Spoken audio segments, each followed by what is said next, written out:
कल्याण के लिए, देवों के कल्याण के लिए वामन भगवान का जन्म हुआ।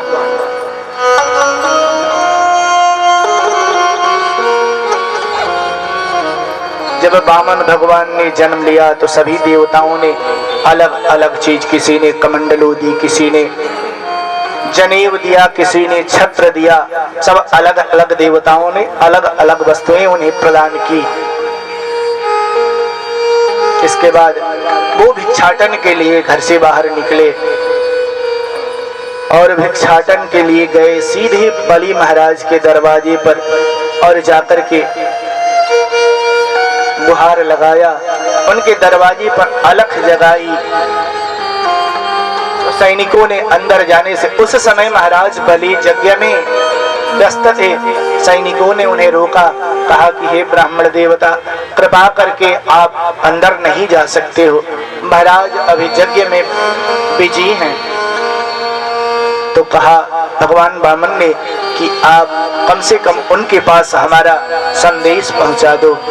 तो सैनिक गए और जैसे ही सुना महाराज बलि ने, उस समय वो अंतिम आहुति दे रहे थे, यज्ञ की अंतिम आहुति देने वाले थे। उसी समय सूचना लेकर के दरबान गया, द्वारपाल गया। भगवान बड़ी प्रसन्न, बलि महाराज बड़ी प्रसन्न हुए और वहां से दौड़े हुए दरवाजे पर आया। उन्होंने सुना कि हमारे दरवाजे पर भिक्षा के लिए कोई ब्राह्मण आया है। तो दौड़े हुए बलि महाराज आए और आकर के भगवान वामन का स्वागत किया। स्वागतम ते नमस्तुभ्यम ब्राह्मणिकम करवामते परमर्षिणाम तपः साक्षात् मन्ये त्वार्यर्य वगुरहरम। कहा कि आप, ऐसा प्रतीत हो रहा है आपको देखने से, महाराज ब्राह्मण किस काम के लिए आपके दरवाजे पर आ सकता है? ब्राह्मण को तो सिर्फ भिक्षा चाहिए। मैं भिक्षा के लिए आपके दरवाजे पर आया हूँ। तो कहा महाराज बलि ने कि आप जो चाहें, जो आपकी इच्छा हो वो आप हमसे मांग सकते हैं।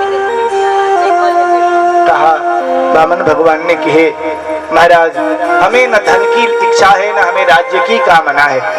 हम ब्राह्मण हैं और तपस्या करने के लिए, ब्राह्मण को पूजा पाठ करने के लिए, रहने के लिए बस 3 पग भूमि ही चाहिए और किसी चीज की हमें आवश्यकता नहीं है। ऐसा भगवान ने, वामन भगवान ने बलि जी से कहा।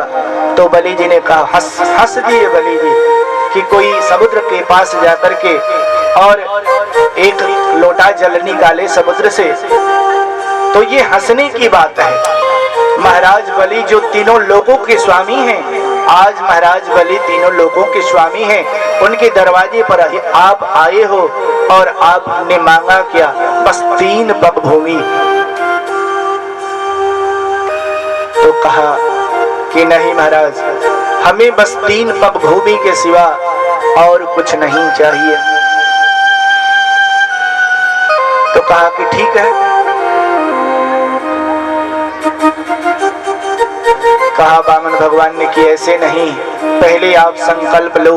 बिना संकल्प का दान विफल हो जाता है, इसलिए संकल्प करके दान करना चाहिए। तो जैसे ही उन्होंने संकल्प करना चाहा, शुक्राचार्य जी ने उन्हें रोक दिया।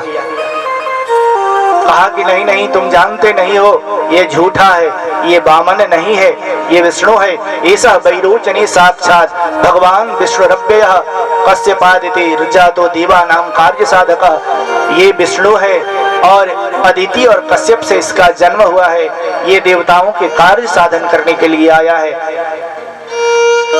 तो एक बात भागवत जी ने, व्यास जी ने लिखी कि कुछ ऐसे जगह होते हैं जहां पर झूठ बोलने पर पाप नहीं लगता है। वो जगह कौन सा है? स्त्री नरम विवाहेषु वित्यर्थे प्राण संकटे गो ब्राह्मण हिंसायाम नान्यतम स्यात् जुगुप्सिता। इन जगहों पर अगर लड़की के ब्याह करे गई नहीं, थोड़े झूठो बोले के परे तो या झूठ बोलना के दोष नहीं लगता है।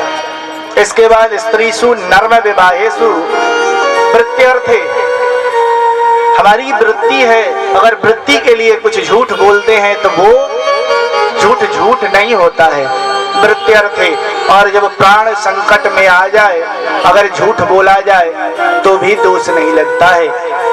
और उसके साथ गो ब्राह्मण हिंसा, या कहीं ब्राह्मण का कोई वध कर रहा हो और झूठ बोलने से उस ब्राह्मण का जान बच जाए तो वहां भी झूठ बोलने में दोष नहीं लगता है।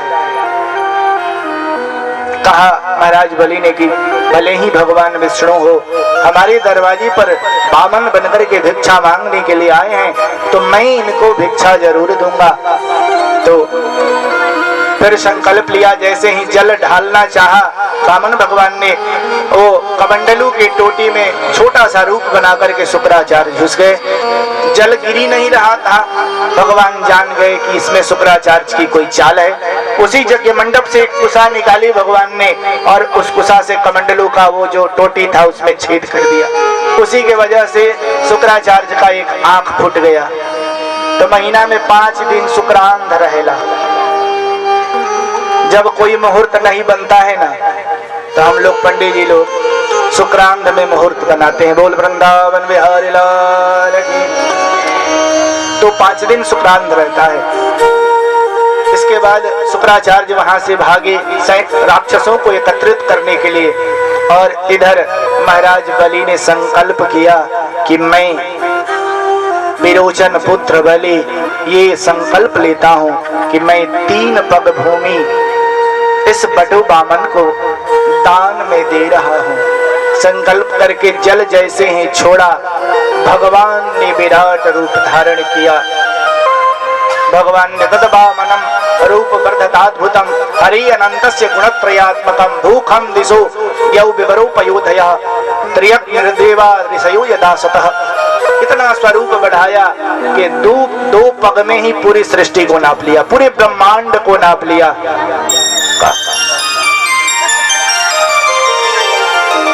पूरे ब्रह्मांड को 2 पग में नाप लिया। इसके बाद महाराज बलि से कहा कि बलि अब बताओ मैं तीसरा पग कहाँ रखूं? तो बलि ने कहा कि प्रभु अब तो मैं जान ही चुका हूं कि आप साक्षात नारायण हो, तो तीसरा पग आप हमारे स्तर पर रख दो। इसलिए कि दान की वस्तुओं से बढ़कर के दाता होता है। वस्तुएं तो पुनः एकत्रित हो सकती हैं, लेकिन दाता पुनः एकत्रित नहीं किया जा सकता। दाता जो देने वाला होता है एक ही होता है। तो ठाकुर जी ने शरणागति दिया। प्रहलाद जी के वंश के थे। प्रहलाद जी के पुत्रों में विरोचन थे, विरोचन के पुत्र बलि हुए।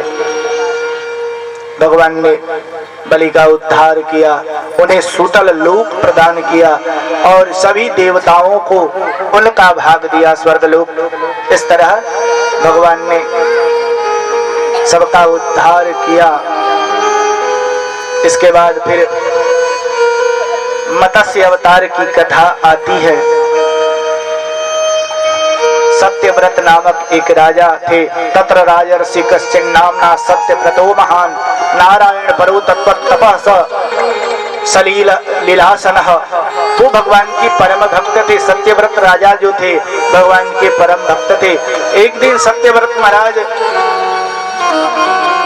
गंगा जी में संध्या वंदन कर रहे थे। जैसे ही सूरज भगवान को अर्घ देने के लिए अंजलि से जल उठाया, उसमें एक छोटी सी मछली आ गई और मछली ने कहा कि हे महाराज, आप हमें कहीं सुरक्षित स्थान पर पहुंचा दो। मुझे बड़ी मछलियों से कष्ट हो रहा है, वो हमें कभी भी खा सकती हैं।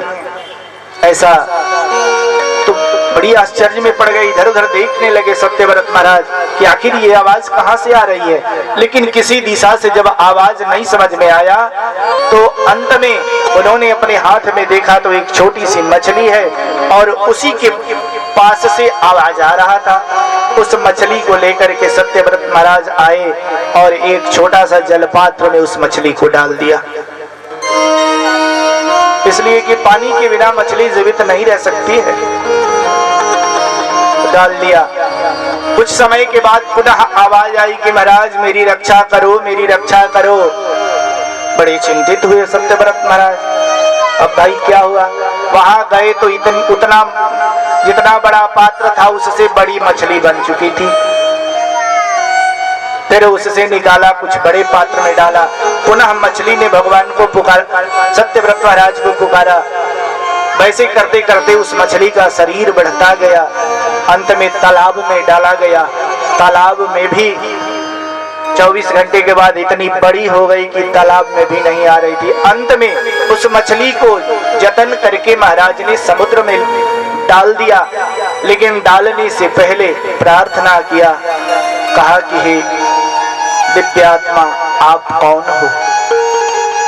आप कोई साधारण मछली नहीं हो सकते हो, या तो आप साक्षात नारायण हो या फिर कोई दिव्य आत्मा जो हमारा उद्धार करने के लिए हमारे पास आया है। ऐसा जब सत्यव्रत महाराज ने प्रार्थना किया भगवान से, तब भगवान ने अपना चतुर्भुज रूप उन्हें दर्शन दिया। कहा कि हे महाराज, कुछ समय के बाद धरती पर प्रलय आ जाएगा।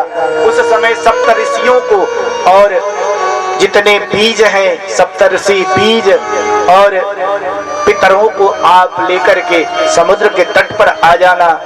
एक नाव लेकर के उस नाव को खे करके आगे लाना। उसके बाद मैं तुम्हें मिलूंगा और मेरे सिंह में उस तालाब नाव को बांध देना, और जब तक पुनः सृष्टि की रचना नहीं होगी तब तक आपको मेरे साथ रहना होगा। चरणों में गिर गए, भगवान से प्रार्थना की, और प्रार्थना करने के बाद पुनः वही हुआ। 7वें दिन प्रलय आया, पूरी सृष्टि जलमग्न हो गई। भगवान के बताए अनुसार उन्होंने,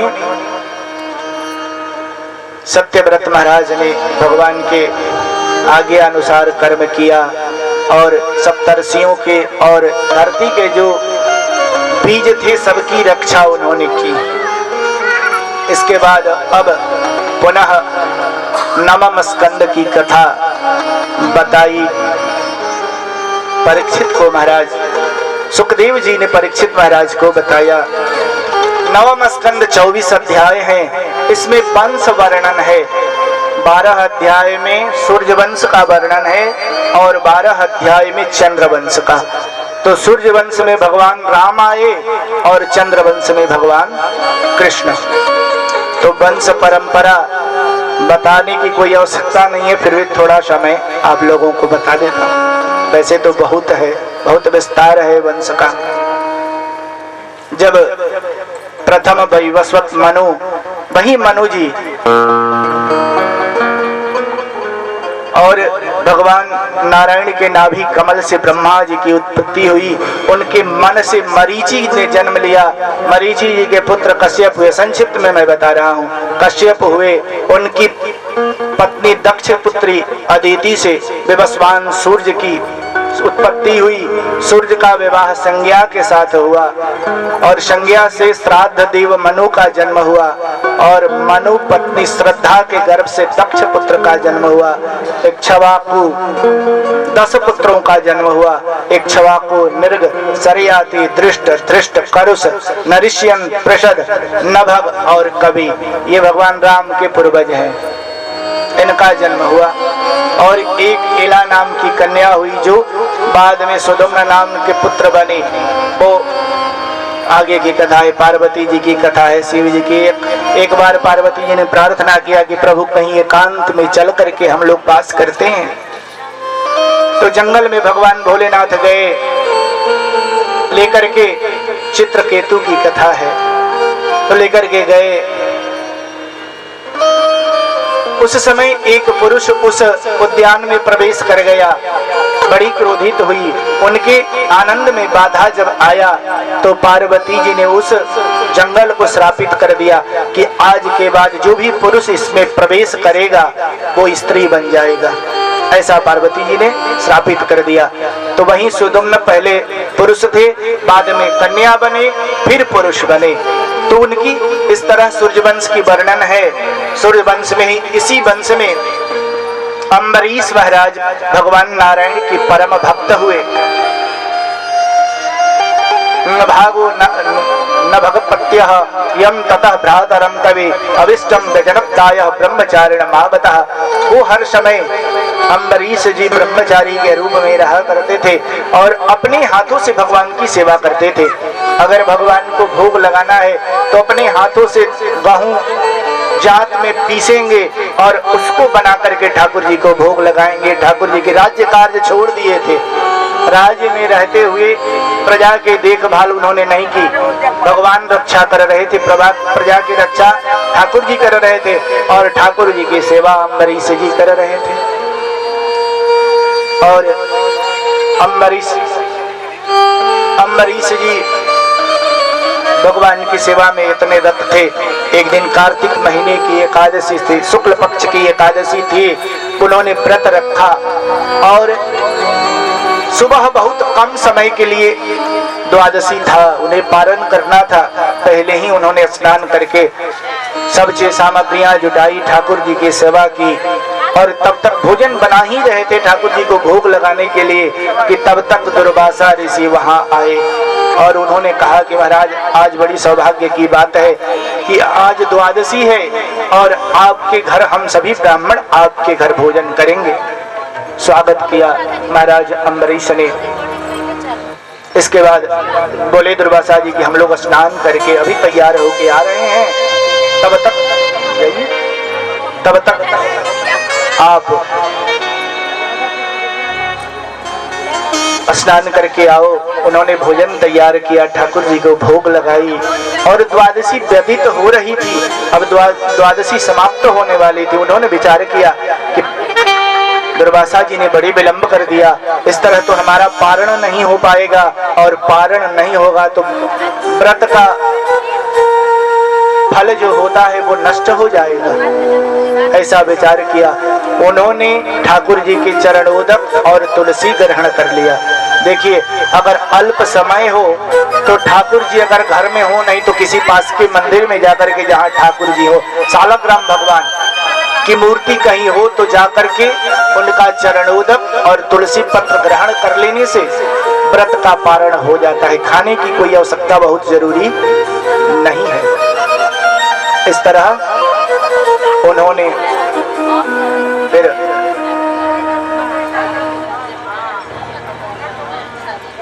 दुर्वासा जी आए, स्नान करके उन्होंने चरणोदक तुलसी ले लिया। दुर्वासा जी आए और वो जान गए, बड़ी क्रोधित हुए कि तुमने बहुत गलत काम किया महाराज, तुमने पारण कर लिया, हम लोग इंतजार कर रहे हैं, पारण करने के लिए ही तो हम लोग आए हैं ना। तो कहा कि हे ऋषिवर, इसमें हमारा कोई दोष नहीं, वैसे भी हमने कुछ खाया नहीं है, हमने तो ठाकुर जी के चरणोदक लिए हैं और चरणोदक लेना कोई गलत बात नहीं है। बड़ी क्रोधित हुए। तुम जानते नहीं हो कि शास्त्र का नियम है कि चरणोदक और तुलसी ग्रहण करने से पारण करने का फल मिल जाता है, इस तरह झूठा प्रसाद तो हम पा नहीं पाएंगे। उन्होंने बड़ी क्रोधित होकर के अपनी जटा से एक बाल निकाली और धरती पर पटक दिया। एक कृत्या प्रकट हुई, राक्षसी, और वो राक्षसी अम्बरीश जी को मारने के लिए दौड़ी। तो अम्बरीश जी भगवान के परम भक्त थे। तुरंत भगवान के सुदर्शन प्रकट हुए और उस कृत्या को भस्म कर दिया सुदर्शन भगवान ने। और वो सुदर्शन भगवान दुर्वासा जी के पीछे लग गए। दुर्वासा जी भागने लगे, भागते भागते वो ब्रह्मलोक गए। ब्रह्मा जी ने कहा कि देखो, हमारे पास तुम्हारी रक्षा का कोई, उनसे गुहार लगाया कि हे पितामह आप हमारी रक्षा करो। लेकिन ब्रह्मा जी ने कहा कि भाई देखो, हम भवो दक्ष भृगु प्रधाना प्रजेश भूति ससुरीश मुख्या सर्वे वयम यम प्रपन्ना मूर्धन्य पिता लोक हितम भामः। उसका जो नियम है उसका हम पालन करने वाले हैं, हम तुम्हारी रक्षा नहीं कर सकते हैं। फिर वहां से भागते भागते दुर्वासा जी भगवान भोलेनाथ के पास गए, उनसे प्रार्थना किया, वयम नतात प्रभवाम भूमि यस्मिन् परिनन्ये जीव कोशा भवन्ति कालेन भवन्ति धीदृशा सहस्रशो यत्र वयम प्रमामः। मैं दौड़े दौड़े गुहार लेकर के, हे भोलेनाथ मैं आपका भक्त हूँ और आपके पास गुहार लेकर के आया हूँ, आप हमारी रक्षा करो। भगवान भोलेनाथ ने कहा कि भाई देखो दुर्वासा जी, मेरे पास भी तुम्हारी शंका का कोई समाधान नहीं है और मैं भी तुम्हारी रक्षा नहीं कर सकता। मैं भी सृष्टि के नियमों से बंधा हुआ हूँ। जो सृष्टि चलाने वाला है उसके कुछ नियम हैं, उसके आदेशानुसार हम कर्म करते हैं। इसके बाद वहां से भाग करके ब्रह्मा जी के भगवान नारायण के पास गए और वहां जाकर के भगवान से प्रार्थना किया कि हे प्रभु, अजानता ते परमानुभावम कृतम मयाघम भवतः प्रियाणाम विधि तस्यापचितः विधाता मुच्चित यन्ना मुदिते नरकोपि। हे प्रभु, हमारी रक्षा करो, अपनी सुदर्शन से हमारी रक्षा करो। उनसे भगवान से उन्होंने प्रार्थना किया, लेकिन भगवान ने कहा कि अहम भक्त पराधीनो यह स्वतंत्र युवद्विज साधु भीरग्रस्त हृदयो भक्त जनैषः। हे दुर्वासा जी, हम तो अपने भक्त के अधीन हैं। हमारे भक्त हमें जहाँ ले जाएं वहाँ हम जाते हैं और हमारे भक्त हमें जैसे राखें, हम कहते हैं कि हमारे ठाकुर हमें जैसे राखें, जैसे हम ठाकुर को भजते हैं वैसे ही ठाकुर हमें भी भजता है। इसलिए मैं तुम्हें उपाय बताता हूँ, तुम अम्बरीश के पास ही जाओ और जाकर के उनसे प्रार्थना करो, तो हो सकता है कि तुम्हारा प्राण बच जाए। भागते भागते दुर्वासा जी अम्बरीश के पास आए और आकर के अम्बरीश जी के सामने खड़े होकर के हाथ जोड़ लिया, कहा कि हे महाराज, आप ही हमारी रक्षा कर सकते हो। इस सुदर्शन से तीनों लोकों में हमारी कोई रक्षा नहीं कर सका। मैं अब आपके शरण में आया हूँ। जैसे ही चरण में गिरना चाहा दुर्वासा जी ने, अम्बरीश महाराज ने उनको बीच में ही रोक लिया कि अरे भाई महाराज, क्या कर रहे हो? आप ब्राह्मण देवता हो